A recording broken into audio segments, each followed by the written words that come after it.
Welcome to my YouTube channel.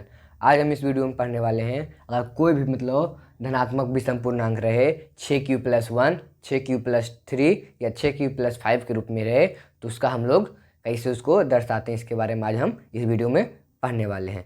चलिए video start करने से पहले हमारे इस चैनल को लाइक कर दें, सब्सक्राइब कर दें तथा हमारे इस वीडियो को अधिक से अधिक लोगों तक शेयर करें। चलिए देखते हैं क्वेश्चन क्या कर रहा है। दर्शाइए कि कोई धनात्मक विषम पूर्णांक, क्या कर रहा है, कोई धनात्मक विषम पूर्णांक।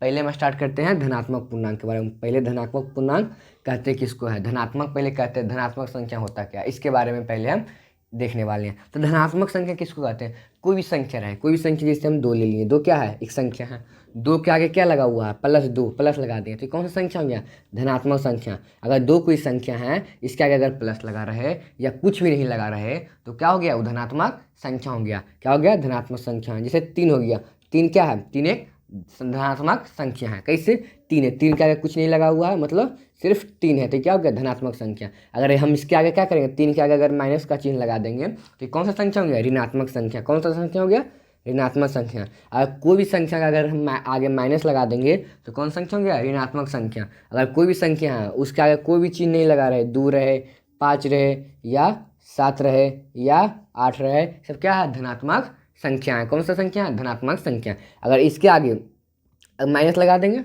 ऋणात्मक संख्या। माइनस लगाने के बाद कौन सा संख्या हो गया, ऋणात्मक संख्या। और अगर माइनस नहीं लगाने के बाद कौन सा संख्या हो गया, धनात्मक संख्या। कौन सा संख्या, माइनस लगा दिए, कौन सा संख्या हो गया, ऋणात्मक संख्या। कौन सा संख्या, ऋणात्मक संख्या हो गया। कौन सा संख्या हो गया, ऋणात्मक संख्या हो गया। और ये दोनों कौन सा संख्या हो गया, धनात्मक संख्या हो गया। कौन सा, धनात्मक संख्या हो गया। कौन सा संख्या, धनात्मक संख्या। अगर कोई भी संख्या है, जिस कोई भी संख्या के आगे अगर प्लस का चिन्ह लगा रहा है या कोई भी चिन्ह नहीं लगा रहा है तो कौन सा संख्या हो गया, धनात्मक संख्या। जैसे ही हम उसके आगे माइनस का चिन्ह लगा देंगे तो कौन सा संख्या हो गया, ऋणात्मक संख्या हो गया। चलिए अब तो आप लोग धनात्मक संख्या के बारे में समझ चुके हैं। विषम संख्या के बारे में, किस संख्या के बारे में, विषम संख्या के बारे में। विषम संख्या किसको कहते हैं, वैसी संख्या जो 2 से भाग नहीं लगे। मतलब हम क्या करेंगे, वैसी संख्या को विषम संख्या बोलेंगे जो 2 से भाग नहीं लगे। किससे भाग नहीं लगे, 2 से भाग नहीं लगे, उसे क्या बोलेंगे, विषम संख्या बोलेंगे। उसे क्या बोलेंगे, विषम संख्या बोलेंगे। कौन सा संख्या, विषम संख्या हो गया।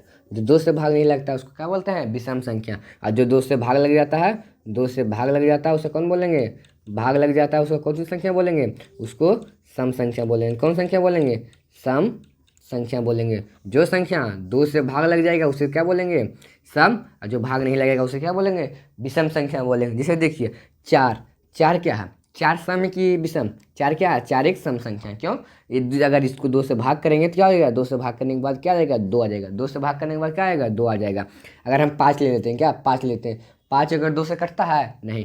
5 को अगर हम 2 से भाग देंगे तो इन कटेगा, नहीं कटेगा। क्यों नहीं कटेगा, क्योंकि यह विषम संख्या। 5 क्या है, 5 एक विषम संख्या। 5 क्या है, विषम संख्या है।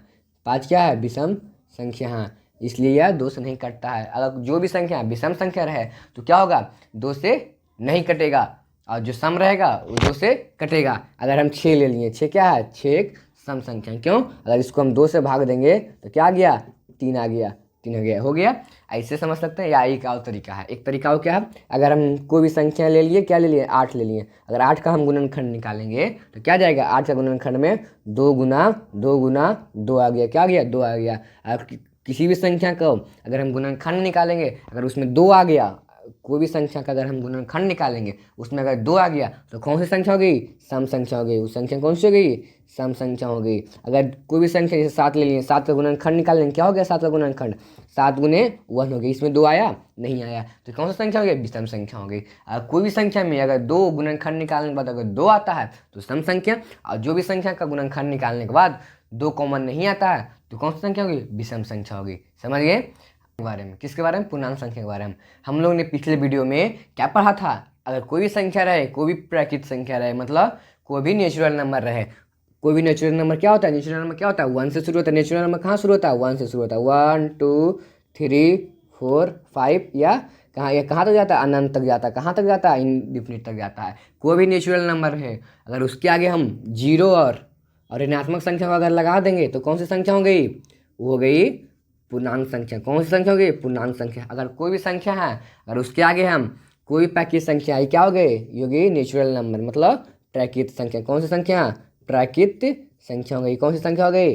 प्राकृत संख्या हो गई। अगर हम इसमें जीरो अगर मिला देंगे तो कौन सी संख्या हो गई? जीरो मिलाने के बाद ये हो गई पूर्ण संख्या। कौन सी संख्या हो गई? पूर्ण संख्या। अगर कोई प्राकृत संख्या उसमें अगर जीरो और ऋणात्मक संख्या को अगर मिला देंगे, जीरो और ऋणात्मक संख्या को मिला देंगे तो कौन सी संख्या हो गई? वो हो गई पूर्णांक संख्या। कौन सी संख्या हो गई? पूर्णांक संख्या हो गई। कौन सी संख्या हो गई? पूर्णांक संख्या हो गई। अगर कोई भी संख्या है, कोई प्राकृत संख्या है या कोई पूर्ण संख्या है, अगर पूर्ण संख्या में अगर हम ऋणात्मक संख्या को मिलाएंगी तो हो गई पूर्णांक संख्या। अगर हम प्राकृत संख्या में जीरो और ऋणात्मक संख्या को मिलाएंगे तो क्या हो गई? पूर्णांक संख्या हो गई। क्या हो गई? पूर्णांक। ऋणात्मक संख्या बोलते हैं जीरो पहले वाले को ऋणात्मक संख्या बोलते हैं। क्या बोलते हैं? ऋणात्मक संख्या बोलते हैं। और जीरो के बाद वाले को धनात्मक संख्या, जीरो के बाद वाले को धनात्मक संख्या बोलते हैं। क्या बोलते हैं? धनात्मक संख्या कहते हैं। और जीरो क्या बोलते हैं? जीरो जो है उदासीन है। उदासीन है। क्या? उदासीन, ना ही धनात्मक है ना ही ऋणात्मक है। जीरो क्या है? ना ही धनात्मक है ना ही ऋणात्मक है। आई होप कि आप लोग ने समझ चुके होंगे कि कोई भी धनात्मक संख्या के बारे में, विषम संख्या के बारे में और पूर्णांक संख्या के बारे में आप लोग जो है बेहतर से धनात्मक संख्या, विषम संख्या और पूर्णांक संख्या के बारे में समझ चुके हैं। अब चलिए हम लोग बढ़ते हैं क्वेश्चन की तरफ। देखते हैं क्वेश्चन क्या कर रहा है। क्वेश्चन कर रहा है दर्शाइए कि कोई भी धनात्मक विषम पूर्णांक, क्या कर रहा है क्वेश्चन? पूर्णांक जो है 6q+1, 6q+3 या 6q+5 के रूप में होता है, जहाँ क्या है q कोई पूर्णांक संख्या है, मतलब कोई भी अगर धनात्मक विषम संख्या है तो किसके रूप में होगा? इसके रूप में होगा या इसके जैसा होगा। किसके जैसा? इसके और इसके जैसा होगा। वही हमको इसमें प्रूव करना है। चलिए क्या करेंगे? सबसे पहले जो दिया गया है क्वेश्चन में उसको मान लेंगे। तो क्या मानेंगे? क्या मानेंगे? माना कि धनात्मक पूर्णांक a है। माना कि धनात्मक पूर्णांक a है। क्या मान लिए? a मान लिए। धनात्मक पूर्णांक को हम क्या मानेंगे? a मानेंगे। यहाँ आप लोग विषम पूर्णांक मत मानिएगा, सिर्फ धनात्मक मानिएगा। इससे आपको क्या फायदा होगा? अगर एक क्वेश्चन अगर विषम की जगह अगर सम में पूछ देगा तो आपको वहाँ हेल्प मिलेगा। इसलिए यहाँ क्या मानेंगे? माना कि धनात्मक पूर्णांक a है। अगर इस क्वेश्चन में अगर a आया है तो b भी आएगा। क्या आएगा? a आया है तो b भी आएगा। तो हम b किसको मानेंगे? b हम मानेंगे 6 को। किसको मानेंगे? 6 को। कैसे मानते हैं उसके बारे में देखते हैं। पिछली वीडियो में हम लोगों ने क्या बताया था? यूक्लिड विभाजन प्रमेय के बारे में बताया था। किसके बारे में? यूक्लिड विभाजन प्रमेय के बारे में। यूक्लिड विभाजन प्रमेय के बारे में। विभाजन प्रमेय के बारे में आपको पिछले वीडियो में हम लोग ने डिस्कस किए थे। तो यूक्लिड विभाजन प्रमेय क्या होता है? a बराबर bq प्लस r होता है। क्या होता है? bq प्लस r होता है। यूक्लिड विभाजन प्रमेय क्या कहता है? a बराबर bq प्लस r होता है। r का जो वैल्यू होता है क्या होता है? 0 से बड़ा और 0 के बराबर होगा और b से हमेशा छोटा होगा। क्या होगा? b से हमेशा छोटा होगा। r का जो वैल्यू होता है हमेशा 0 से बड़ा और बराबर होता है, लेकिन r से हमेशा b से हमेशा छोटा होता है। r का वैल्यू क्या होता है? 0 से हमेशा बड़ा और इक्वल होता है, लेकिन b से हमेशा छोटा होता है। मान लिए। अब क्या करना है? अब हमको b मानना है। तो b कैसे माने हैं? 6 को b कैसे माने? देखिए ये क्या है? b q क्या है? b और q दोनों क्या है? साथ में है। तब यहाँ खोजे क्वेश्चन में क्या है? q कहाँ है? q के बगल में क्या है? 6 है। तो 6 क्या है? 6 हो गया b। q के बगल में क्या हो गया? 6 हो गया। q के बगल में 6 है। ये क्या है? 1 क्या है? r है। तो इसको हम क्या लिख सकते हैं? इसको हम bq प्लस r लिख सकते हैं। इसको हम क्या लिख सकते हैं? bq प्लस r लिख सकते हैं। क्या लिख सकते हैं? bq प्लस r लिख सकते हैं। अब आप लोग समझ चुके होंगे कि b बराबर 6 कहाँ से आया। b बराबर क्या मान लेंगे? b बराबर हम क्या मान लिए? 6 मान लिए। b बराबर हम 6 मान लिए। अब क्या करेंगे? यूक्लिड विभाजन प्रमेय का यूज करेंगे। क्या करेंगे? यूक्लिड विभाजन प्रमेय का यूज करेंगे। यूक्लिड विभाजन प्रमेय का हम यूज करेंगे। किसका यूज करेंगे? यूक्लिड विभाजन प्रमेय का। तो क्या होता है यूक्लिड विभाजन प्रमेय? क्या होता है? अभी क्या बताए थे? a बराबर क्या होगा? a बराबर bq प्लस r होगा। क्या होगा? bq प्लस r होगा। ये r का जो वैल्यू होगा किसके? r का वैल्यू जो होगा 0 से क्या होगा? 0 से बड़ा और 0 के इक्वल होगा, लेकिन b से हमेशा छोटा होता है। ये जो r है हमेशा b से डरता है। r किससे डरता है? b से हमेशा डरता है। अब बताइए a का वैल्यू क्या माने थे? a का वैल्यू हम यही लिखेंगे। अब b बराबर क्या माने थे? 6 माने थे। b बराबर क्या है? यहाँ 6 है। b बराबर 6 है। और q का q लिखेंगे। और r का आर को आर लिखेंगे। अब बताइए अगर हम आर का वैल्यू पुट करेंगे तो क्या होगा, आर जो है 0 से बड़ा और 0 के इक्वल होगा, लेकिन बी से हमेशा छोटा होगा। तो इसमें बी कौन है, 6, तो ये जो है हमेशा 6 से छोटा होगा। 6 से हमेशा आर का वैल्यू क्या होगा, छोटा होगा। तो हम यहाँ क्या लिख सकते हैं, अगर हम आर का वैल्यू अगर पुट करेंगे तो क्या हो गया, 0 हो गया, 1 हो गया, 2 हो गया, 3 हो गया, 4 हो गया, 5 हो गया।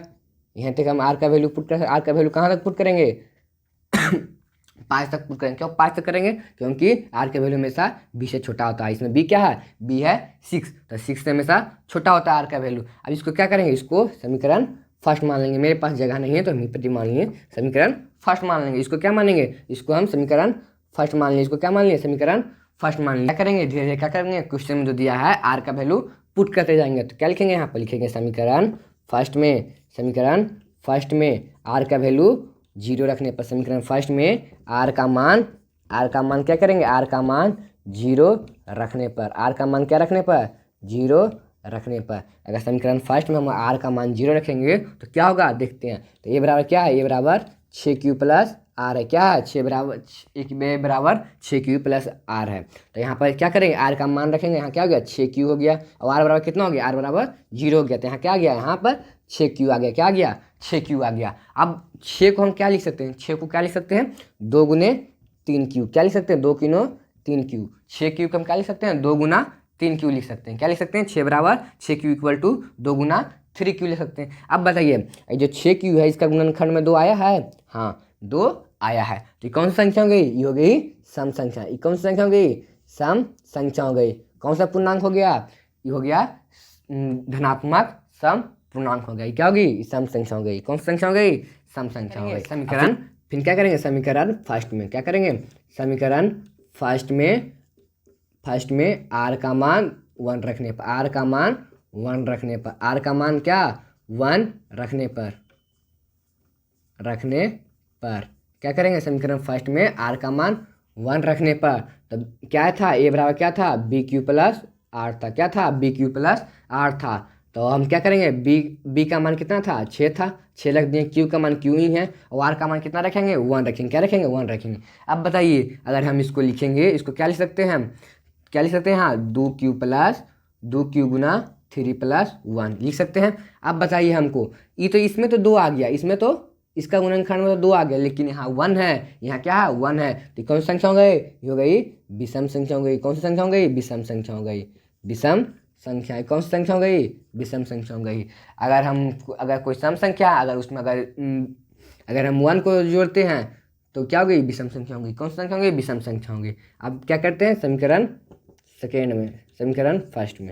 समीकरण फर्स्ट में आर का मान 2 रखने पर, आर का मान 2 रखने पर अब क्या करेंगे, समीकरण फर्स्ट में क्या करेंगे, आर का मान क्या रखेंगे, 2 रखेंगे। तो यहाँ क्या हो गया, A equal to B Q plus R हो गया। क्या हो गया, बी क्यू प्लस आर।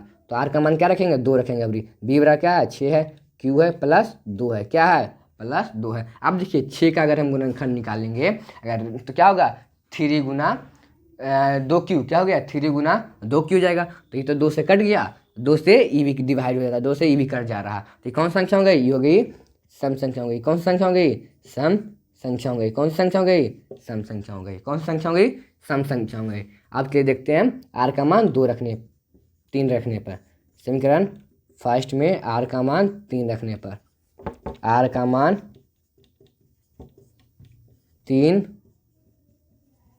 रखने पर क्या करेंगे, अब 3 रखेंगे। आर का मान कितना रखेंगे, 3 रखेंगे। तो यहाँ क्या हो गया, यहाँ A equal to B Q plus R हो गया। क्या हो गया, A equal to B Q plus R हो गया। तो बी बराबर कितना है, 6 है, क्यू का क्यू है, और आर बराबर कितना है, आर बराबर 3 है। अब देखिए यहाँ पर, यहाँ जो है 6q क्या है, 6q तो 2 से डिवाइड है, लेकिन जो 3 है प्लस में जो 3 है वो 2 से डिवाइड नहीं है। तो कौन सी संख्या हो गई, ये हो गई विषम संख्या हो गई। कौन सी संख्या हो गई, विषम संख्या हो गई। कौन सी संख्या हो गई, विषम संख्या हो गई। कौन सी संख्या हो गई, विषम संख्या हो गई। करेंगे अब देखेंगे समीकरण फर्स्ट में आर बराबर 4 रख कर, क्या रख कर, 4 रख कर क्या लिखेंगे यहाँ पर, समीकरण फर्स्ट में आर का मान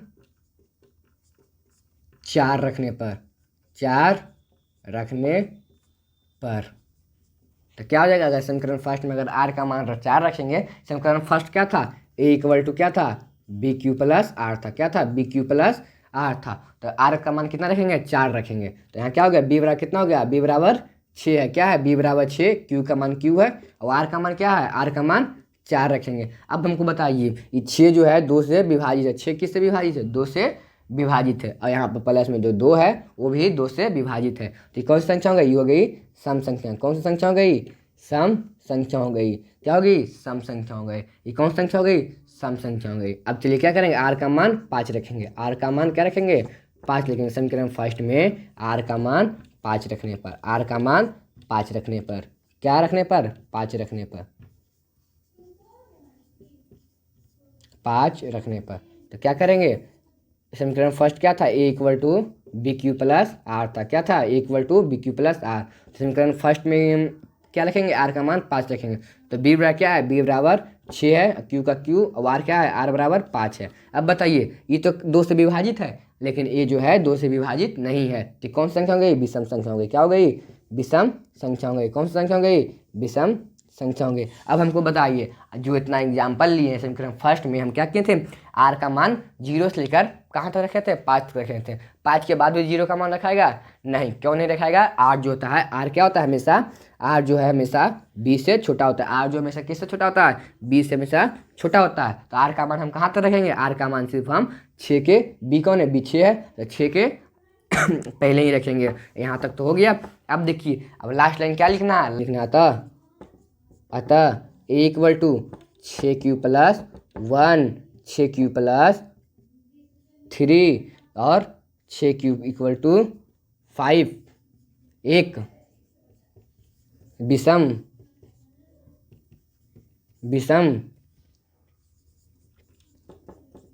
धनात्मक